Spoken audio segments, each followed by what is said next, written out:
Os 10 primeiros códigos foram preparados em 451 a.C.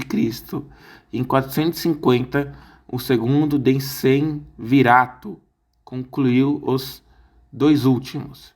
As 12 tábuas foram então promulgadas, havendo sido literalmente inscritas em 12 tabletes de madeira que foram afixadas no Fórum Romano, de maneira a que todos pudessem lê-las e conhecê-las. As 12 tábuas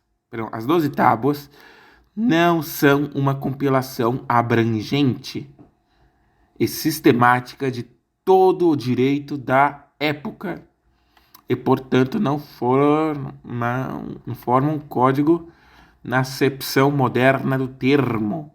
São antes uma série de definições de diversos direitos privados e de procedimentos consideravam de conhecimento geral. Algumas instituições, como a família, vários rituais para negócios formais. O texto original das 12 tábuas perdeu-se quando os gauleses incendiaram Roma em 390 a.C. Nenhum outro texto oficial sobreviveu, apenas versões não oficiais. O que existe hoje são fragmentos e citações por outros autores que demonstram haverem sido as 12 tábuas redigidas em latim, considerando estranho, arcaico, lacônico e até mesmo infantil, eles são indícios de que era gramática do latim primitivo. As 12 tábuas não são uma compilação abrangente e sistemática de todo o direito da época e, portanto, não formaram códigos na acepção moderna do termo. São antes uma série de definições de diversos direitos privados de procedimentos consideravam de conhecimento geral. Algumas instituições, como a família, e vários rituais para negócios formais. Agora vamos ver as guerras samnitas. Guerras samnitas. Foi um conjunto de 3 guerras de 343 a.C. a 290 a.C., sendo travado entre as repúblicas romana, latinos e campânios. Outro lado, samnitas. Em Equos e algumas tribos hérnicas, etruscas e os gauleses sênones e apúlias. A primeira guerra foi entre 343 a 341 a.C. A segunda foi entre 326 a 304 a.C. E a terceira guerra foi entre 298 a 290 a.C. O povo samnita vivia no Monte Apenino, próximo a Lucânia, ao sul do Lácio, em que no primeiro momento os samnitas venceram os romanos em emboscadas e depois foram vencidos pelos romanos. Foi nessa guerra que houve a mudança do exército. Estes usavam um escudo redondo chamado clípio e usavam equipamentos semelhantes ao de um hoplita. Porém, depois da derrota da Batalha das Forças Caudinas, em 321 a.C., porém o início da guerra ocorreu causas belli e pode ter sido um ataque saminita aos Sidicinos, um povo itálico que vivia no norte da Campânia, e a capital era Teano, Sidicino. O Senado romano autorizou os embaixadores propuseram uma aliança entre Roma e os campânios, lembrando que, enquanto eles, famosos por sua riqueza, poderiam ajudar os romanos contra os volscos, inimigos de Roma, apesar de um tratado, o mesmo não impedia de conquistar a Campânia. E nessa época quem entra era Camilo, um importante cônsul romano que lutou contra Anzio. Guerras pírricas. As guerras pírricas foram um complexo de batalhas e alianças entre gregos antigos, especialmente o Épiro, o reino da Macedônia e as cidades-estados da Magna Grécia. Os povos itálicos, principalmente a República Romana, os samnitas e os etruscos, além dos cartagineses, buscando se livrar do domínio romano. Em 280 a.C., Pirro, rei do reino do Épiro, iniciou uma campanha para expulsar o invasor romano. Apesar das vitórias iniciais, teve uma grande perda, e este monarca disse uma vez: se formos vitoriosos em mais uma batalha contra os romanos, estaremos completamente arruinados. Onde surgiu a expressão vitória pírrica, uma vitória conquistada com muita dificuldade e quase perdendo. Apesar de ser o primeiro a tentar usar elefantes em seu exército, ele não teve capacidade de derrotar os romanos. As batalhas mais famosas das guerras pírricas foram Heracleia, 280 a.C., Asculo, 279 a.C., Batalha de Venúzia, Batalha de Régio, 278 a.C., Batalha de Siracusa, também 278, Batalha de Eirix, 278 a.C., Batalha de Lilibeu, 278, e Batalha do Monte Granita, 277, e por último a Batalha de Messana, 277 a.C., e Batalha de Benevento, de 275 a.C. A guerra teve início em 282 a.C. Roma recebeu um pedido de ajuda militar da cidade de Túrio, em latim Turi, numa disputa contra uma outra cidade de Roma. Enviou uma frota até a Baía de Tarento, um ato que violava um antigo tratado entre Roma e a cidade de Tarento, que vetava aos romanos o acesso às águas tarentinas. Enfurecidos pelo que consideravam uma agressão hostil, os tarentinos atacaram a frota, afundaram diversos navios, expulsando o resto. Os romanos ficaram chocados e furiosos com o incidente, enviaram diplomatas para tentar resolver a situação, porém as negociações azedaram e Roma acabou declarando guerra à cidade de Tarento. Em busca de reforços, a cidade de Tarento então buscou ajuda militar entre os gregos e pediu ao rei do Épiro, Pirro, que a ajudasse na guerra contra os romanos. Pirro, provavelmente, com a intenção de construir um vasto império, viu a oportunidade perfeita e ele aceitou. Guerras Púnicas. As guerras púnicas foram um conjunto de 3 grandes guerras entre latinos, subentende-se aqui que são os antigos romanos, né? Não os latino-americanos, óbvio, né? O latino que fala aqui são os romanos, né? Os romanos antigos. E os cartagineses, também chamados de púnicos, ou punici, né? Outro que seria como os romanos, né? Chamavam os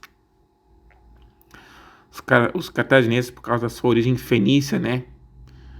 Então, outro nome da cidade de Cartago era Elisa, né? Por causa da... como eram chamados os romanos. Cartago foi fundada em 814 a.C. por uma rainha chamada Dido, ou Elisa, outro nome da cidade de Cartago. Esta comprou um pedaço de terra com pedaços de um boi e comprou do rei Jarba, que era rei dos líbios.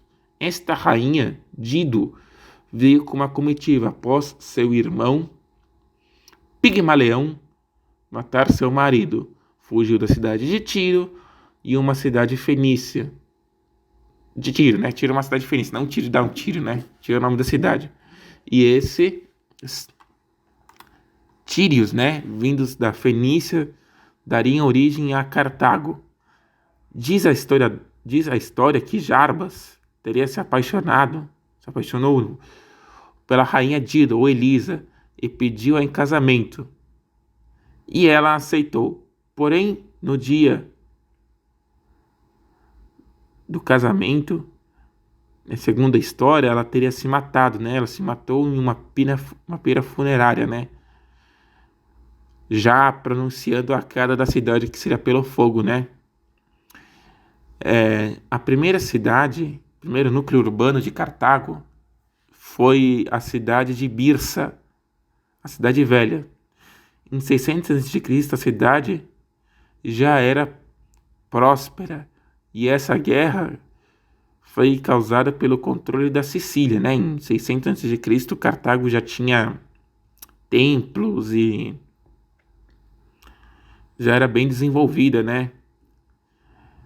E essa guerra foi causada, né, por controle da Sicília, iniciada em 264 até 146 a.C., né? Após as guerras sicilianas ou greco-púnicas, 600 a 265 a.C. Os cartagineses teriam de enfrentar agora o imperialismo romano, que reivindicava a Sicília, sendo 1/3 sob controle cartaginês e 2/3 sob controle dos gregos, né? Porém, Roma, após conquistar a Península Itálica, queria o controle da ilha, e isso daria uma série de 3 guerras, que terminaria com a vitória romana. A primeira foi entre 264 a 241 a.C. Em 260, que os romanos aprenderam a fazer uma ponte de assalto, chamado Corvus, ou em português Corvo, né, para abordar os navios púnicos, ou seja, cartagineses. A primeira guerra púnica terminou com uma vitória romana na batalha naval das ilhas Égades, e os romanos aprenderam a usar e construir quinquerremes. Depois foi entre 218 a 202 e também terminou novamente com uma vitória romana, vencendo Cartago. Esta estava fraca. Entre a Primeira e a Segunda Guerra Púnica, Cartago usou as minas de prata da Espanha, né, atual Espanha, né, para se reerguer economicamente, fundando no ano de 229 a.C., por Asdrúbal o Belo, uma nova cidade, chamada de Nova Cartago, né, e depois mudaria o nome para Cartagena, né, sendo Asdrúbal, não Asdrúbal o Belo, né, Asdrúbal, irmão do Aníbal, né, seu governante. O pai de Aníbal, Amílcar Barca, morreu lutando contra as tribos hispânicas, ou seja, não hispânico de latino-americano. Hispânico, quando eu falo aqui, os povos nativos da Península Ibérica, né, os hispânicos. Usavam uma arma chamada falcata, uma arma de inspiração grega, baseada na cops grega, né? Espada grega cops. Em 226 a.C., e firmaram, né, o Tratado do Rio Ebro, né? Cartago não podia ultrapassar o Rio Ebro. Porém, agora em 219 a.C., Asdrúbal e seu irmão Aníbal iriam invadir Sagunto e dar início a uma nova guerra, inicialmente por a guerra, né? Essa invasão. Sagunto ficou 8 meses, né? Sendo sob sítio, né? Sitiada pelos cartagineses, né? E quando os romanos pediram para que Cartago, Aníbal, né? Seu exército fosse embora, ele se recusou e aí o Senado romano declarou guerra a Aníbal, né? Então, a primeira coisa que o Aníbal faz para derrotar Roma é atravessar os Alpes com 20.000 cavaleiros, 50.000 infantes e 38 elefantes. Muitos morreram no caminho, quase todos os elefantes. Somente um elefante, né, uma elefanta, né, sobreviveu, né, que viria sua montaria, o general cartaginês.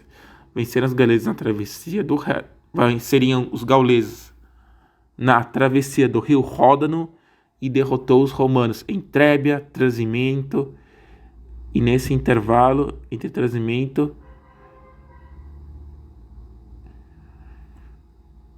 houve a Batalha de Canas, né? E Canas, né, houve a nomeação do velho general romano Fábio Máximo como ditador da República entre 217 e 216 a.C., conhecida pela estratégia fabiana, né? Este usava táticas de guerrilha e ficou conhecido como o Escudo de Roma. Lutou contra Aníbal na Batalha do Campo Falerno, no verão de 217 a.C. Não foi uma batalha propriamente dita. Aníbal evitou lutar contra Fábio Máximo. Nessa ocasião, durante a noite, selecionou 200 bois e 2.000 homens e colocou tochas nos chifres dos bois para fugir do campo de batalha. A estratégia deu certo, fugiu da campanha com um exército ileso e derrotou novamente os romanos na Batalha de Canas, em 2 de agosto de 216 a.C. Dos 80.000 romanos que formavam o exército da República Romana, 50.000 morreram, o resto virou prisioneiro.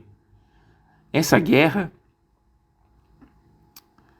essa batalha, né, ficaria conhecida também como o apelido de a Batalha da Aniquilação.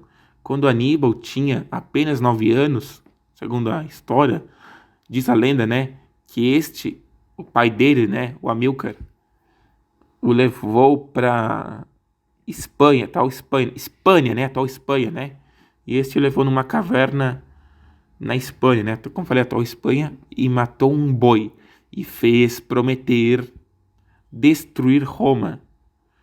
Parece que Aníbal quase conseguiu cumprir a promessa feita pelo pai.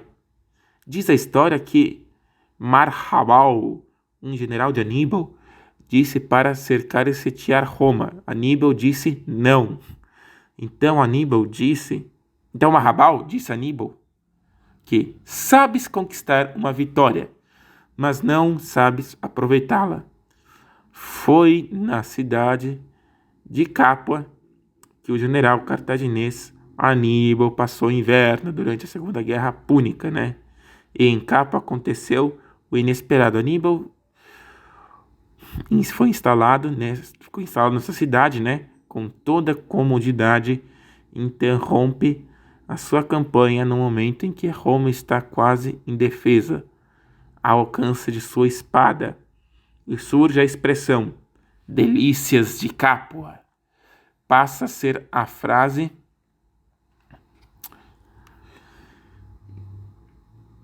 feita que se refere à atitude de quem com vitória próxima se entrega à moleza e a perde. Apesar da estrondosa vitória em Canas, as cidades itálicas não queriam passar para o lado púnico. Também lhe faltava armas de cerco, pois não podia trazer as mesmas, ou seja, as armas de cerco, pois as triremes romanas vigiavam o Mediterrâneo Ocidental. Nos próximos 14 anos, atacou Nárnia, uma pequena cidade, itálica, onde nasceria futuramente o imperador Nerva. Metaponto, Nola fez sitiar atacada 3 vezes, porém não conseguiu romper as suas muralhas da cidade, sendo que o único aliado que conseguiu em toda a guerra foi o Felipe V da Macedônia. Em 207 a.C., Asdrubal governador da Nova Cartago, foi derrotado na Batalha do Rio Metauro, aonde este veio a falecer e sua cabeça foi atirada por um batedor romano. No acampamento de Aníbal, este teria dado um grito de dor ao ver a cabeça de seu próprio irmão. Em 19 de outubro do ano de 202 a.C., os romanos venceram Aníbal na Batalha de Zama, usando as mesmas táticas empregadas em Canas 14 anos antes. Este voltou à terra natal e foi eleito aos 46 anos de idade sufeta, um cargo que seria algo equivalente a um chefe de governo, e reorganizou as finanças da cidade. Porém, os romanos, achando que Aníbal estava tramando com o Antíoco III do Império Seleucida, começou a perseguir. E estava mesmo, porém não contra Roma, mas sim para dar um golpe de Estado em Cartago. Daí em diante, Aníbal, a pedido do Senado de Cartago, que era chamado de o Grande Conselho, o Senado de Cartago chamado de Grande Conselho, ele iria começar a fugir, ter uma vida de fugitivo, até cometer suicídio em 183 a.C., na Bitínia, ou seja, no norte da atual Turquia, Antes de cometer suicídio, o velho general púnico escreveu uma carta aos romanos. Após isso, colocou arsênico em uma taça de vinho, que ele tinha um anel, e aí ele abriu o anel e tirou o arsênico do anel que ele tinha e colocou na taça de vinho, E ele bebeu e veio a óbito. Apesar de Cartago dever 10.000 talentos como indenização de guerra, sua vocação comercial fez novamente prosperar.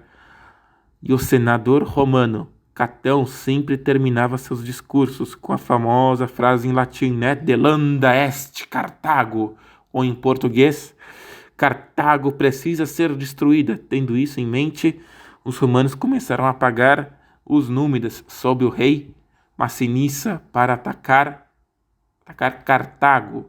Quando se defenderam em 150 a.C., no ano seguinte, o Senado de Roma declara guerra, dando início à Terceira Guerra Púnica, que durou de 149 a 146 a.C. Os romanos desembarcaram em Utica. Cartago fez o que pôde e mandou as mulheres raspar os seus próprios cabelos para fazer corda para as catapultas, fazendo 2.000 catapultas. Os ferreiros trabalharam dia e noite para fazer armas e armaduras, 200.000 no total, 300 espadas, 500 lanças, 150 escudos, 1.000 projéteis para catapultas. A luta foi difícil, possuindo edifícios brancos e prédios de apartamento de até 6 andares. A cidade era mais desenvolvida do norte da África e era como Roma fosse os Estados Unidos de hoje e Cartago a Rússia. O centro da cidade era formado pelo bairro antigo de Birsa e uma cidade fortificada próxima a um porto militar comercial chamado de Koton. dava acesso às rotas de comércio do Mediterrâneo. Inicialmente, a marinha romana tentou bloquear o acesso do porto da cidade, mas foram repelidos. Cipião Emiliano, um jovem tribuno, tentou desembarcar 1.200 cavaleiros. Após vencer 3 muralhas, os romanos massacraram seus cidadãos. Os gatos e cachorros não se livraram da matança romana. Seus 500.000 soldados, seus 500.000 cidadãos, 450.000 cidadãos foram mortos. E o restante, ou seja, os 50.000 que sobreviveram, viraram escravos.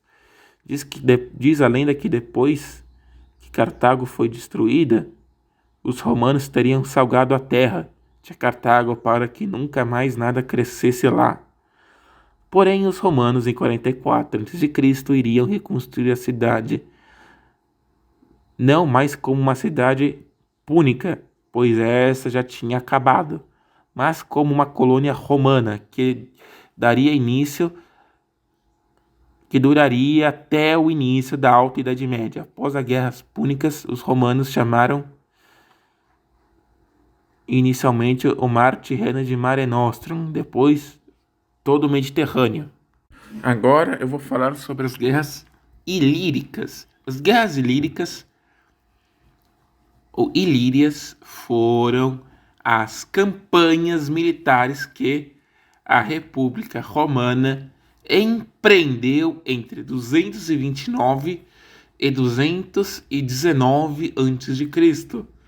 contra as tribos da Ilíria, assentadas sobre o vale do Neretva. Ao término da invasão romana, a República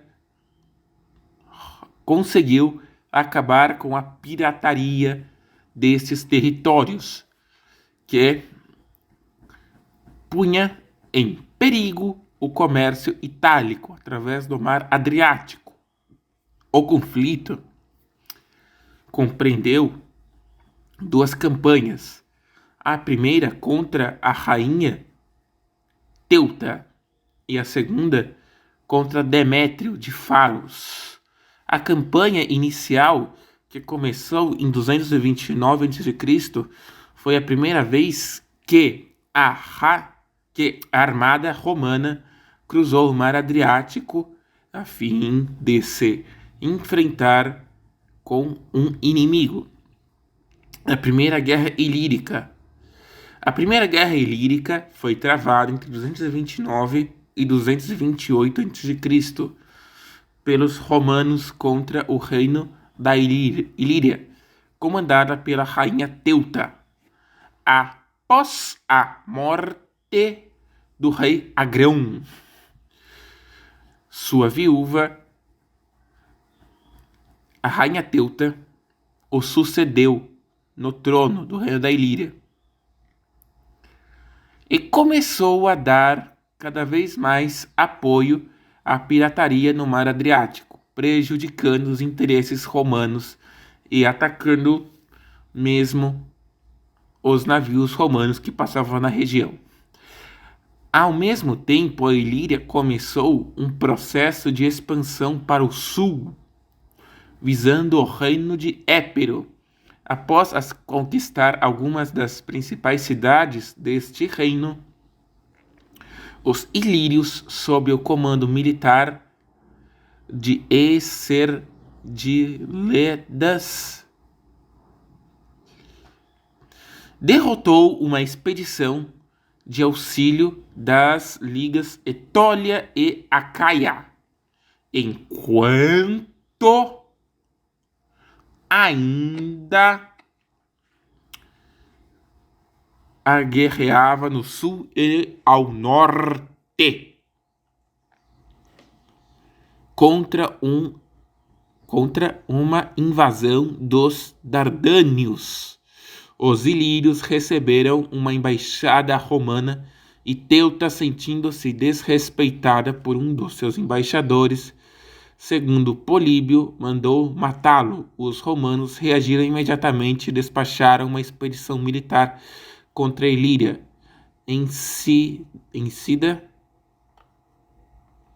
Vencida a guerra, inclusive com a ajuda da traição de líderes ilírios, Roma controlou a pirataria no Mar Adriático e celebrou um tratado de aliança com os gregos. As guerras macedônicas. As guerras foram uma série de 4 guerras contra romanos e macedônios durante os séculos III e II a.C., onde Felipe V, a oposição da guerra entre Roma, Pérgamo e Etólia, terminou com a derrota da Macedônia na Batalha de Nicéfalos em 197 a.C. Agora, guerras lusitanas. Essa guerra ocorreu entre 155 a 139 a.C., entre a República Romana e a Lusitânia, que seria atual Portugal, após um massacre feito. Um cônsul romano, um pastor de nome Viriato, uniu os sobreviventes e pediu que se unissem a ele para resistir ao domínio romano, que acabava de chegar em terras lusas. Inicialmente, obtiveram sucesso. A Lusitânia não foi nem um pouco fácil para os romanos. Foram 16 anos de guerra, usando um pequeno escudo circular feito de couro chamado gaeta e a falcata, e vestindo apenas uma túnica simples. Esses lusitanos, ancestrais dos atuais portugueses, enfrentaram os romanos, tornando a Lusitânia, o Vietnã da Roma Antiga. Porém, Viriato estava cansado da guerra. Mesmo vencendo os romanos em várias guerras de guerrilha por 16 anos, este estava ficando velho e cansado daquilo e pediu um acordo de paz aos romanos, que aceitaram, mas os guardas que vigiavam a cama de Viriato foram pagos pelos romanos para matar o mesmo enquanto dormia. O pedido foi feito, ainda com a espada do centurião romano. Após isso, a Lusitânia iria cair sob mãos romanas, sendo um último reduto de resistência, na Península Ibérica foi a cidade de Numância, que cairia no ano de 133 a.C.